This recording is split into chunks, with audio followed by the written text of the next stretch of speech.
So the Texans just beat the Cleveland Browns 33-17, and honestly, it was only 17 because that pick six. I don't know what Deshaun Watson was thinking throwing that shit, and the garbage time touchdown.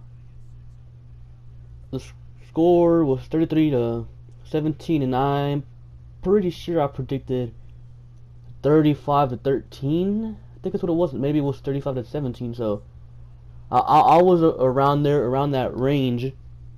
The offense started off shaky, to say the least.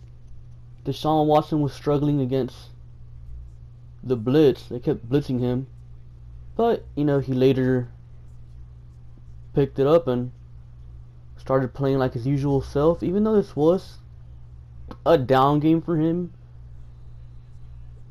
and that's pretty crazy because I think he had like just a little bit over 200 yards, 3 touchdowns, and if that's considered a down game for one of your players, man, or for your quarterback, I guess he's a pretty good quarterback then. I think he has 15 passing touchdowns on the season, 17 in total or something like that, which is more than or actually exactly the same amount Brock Osweiler had throughout the whole season. Fourth straight game with 40. I mean 40. I wish with 30 plus points. So the Texans offense is clearly awake now. We've been waiting 4 years for O'Brien's offense to finally do something, and it looks like they finally arrived.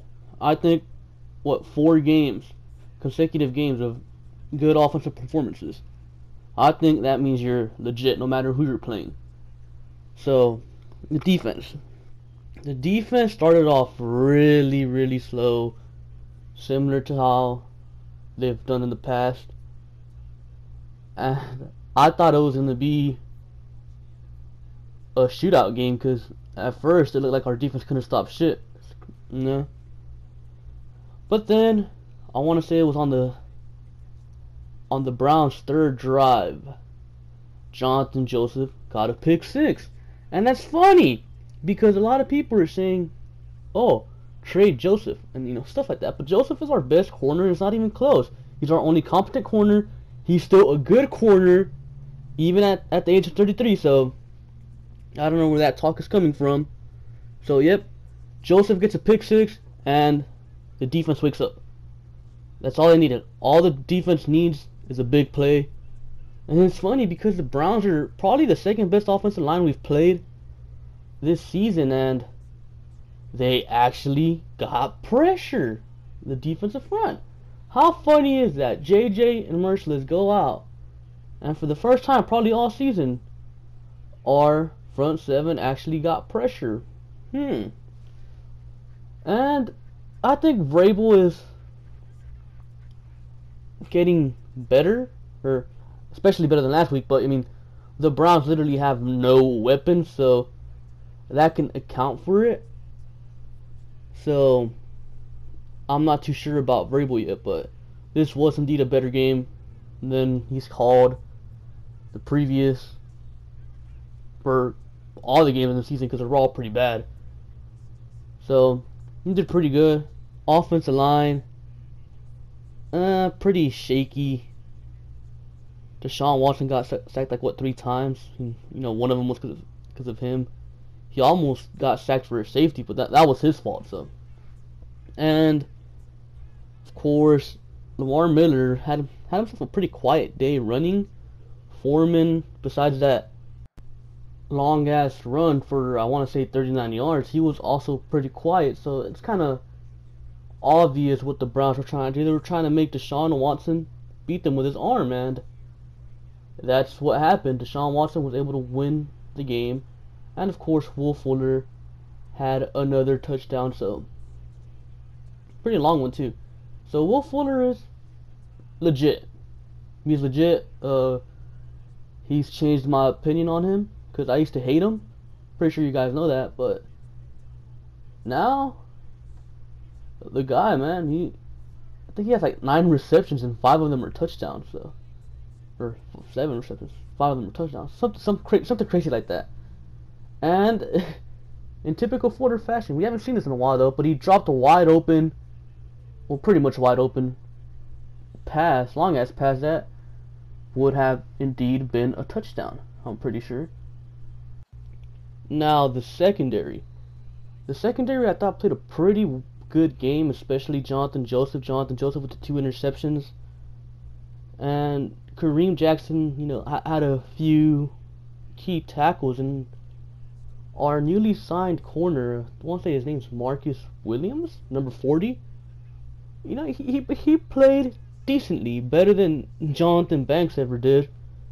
And there's not much else you could say there. That pass interference on him there at the end in garbage time, that was absolutely bullshit, man. Like, that was not pass interference. So you really can't blame him. He had a pretty solid day. But again, the Browns have no receivers, so there's really not much you can go by, because they're pretty much shutting down nobody. So the front seven was okay, I guess you could say. Special teams, there was that terrible Shane Leckler punt, because that was all on Leckler, man. The punt where the Jaguars started like at an R28, and our defense held them to a field goal, so it ended up being good. Will Fuller, pretty good returns here and there when they put him in. Now Dylan Cole, he had a beautiful interception, like right in the breadbasket. Turns around, gets tackled, and at first I thought it was a knee injury. I was like, fuck, man.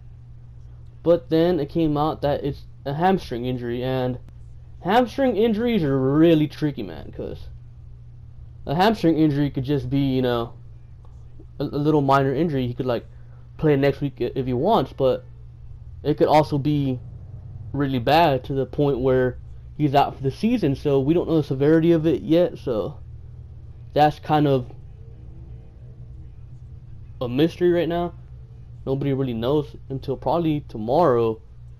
And as soon as he went down, I'm like, okay, now we can probably make a move for Navarro Bowman. But then I later found out that instead of releasing him, the Niners traded him to the Saints. So, or that's the word on the street. I don't know if it's a fact. So maybe if Dylan Cole can't go, it's going to be down to Zach Cunningham and Benardrick McKinney. And I think the bye week comes at a perfect time. So we have to get the whole Dwayne Brown situation figured out now at the bye.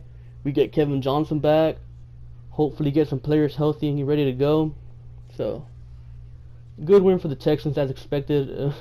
It was probably for the first few minutes, probably the first 7 minutes, it was a competitive game. But after that, you had the Will Fuller touchdown, and then followed by the Johnathan Joseph pick six, and that was the game.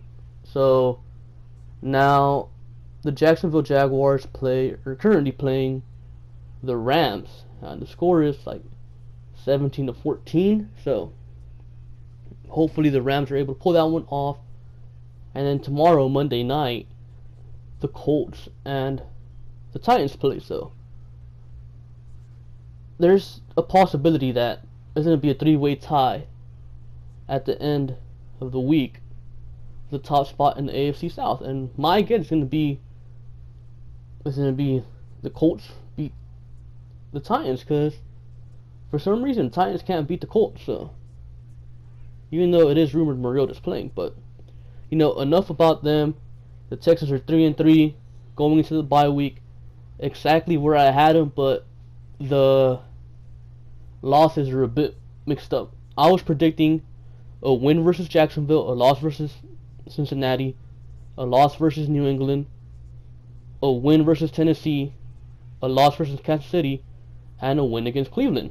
But instead, we actually ended up losing to Jacksonville, who actually looks like a decent team. So I don't know where we go from here, guys, because the offense is a good unit now. I think it's safe for us to say that it's a good unit, but there is going to be those games where Deshaun plays like a rookie. So there's that, and the whole defense situation still, in my opinion, isn't figured out. So hopefully we could get the new guys, you know, up to speed on the team, and they could contribute. Because after the bye week, Deshaun Watson gets to go up into Seattle, one of the toughest environments in the NFL. So let's see where this team goes. So far, I'm, pretty excited about the future. I'm pretty happy at what the team is at now, because we haven't had nasty losses besides the week 1 loss, but I call that a fluke. So there's that. The Kansas City game was just a disaster because of injuries, and we went blow for blow with Tom Brady. So I'm happy where the team is at now, heading into the bye week. So with that being said, make sure to like, comment, and subscribe, and I'll catch you guys later. Peace.